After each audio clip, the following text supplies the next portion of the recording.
టీమిండియాలో కొంతమంది players retirement announce చేస్తే social media మొత్తం షేక్ అయిపోతుంది. కానీ ఇతను మాత్రం సైలెంట్ గా వచ్చాడు, సైలెంట్ గా ఆడాడు అండ్ చివరికి సైలెంట్ గా వెళ్ళిపోతున్నాడు.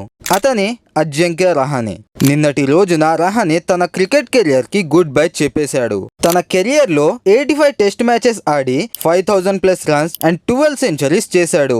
అండ్ ఇంటర్నేషనల్ క్రికెట్ లో 8000 కి పైగా రన్స్ చేశాడు.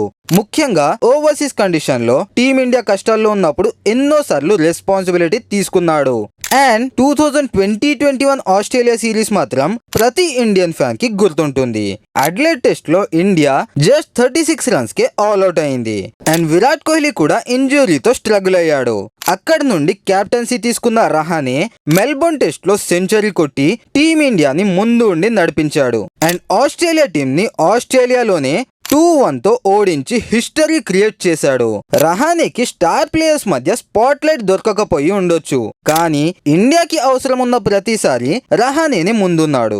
కొన్ని కెరియర్ స్టాట్స్ తో గుర్తుంటాయి, కొన్ని ట్రోఫీస్ తో గుర్తుంటాయి. కానీ అజింక్య రహానే కెరియర్ మాత్రం కామ్నెస్, క్లాస్, లీడర్షిప్ మరియు గబాలో క్రియేట్ చేసిన హిస్టరీతో ఎప్పటికీ గుర్తుండిపోతుంది.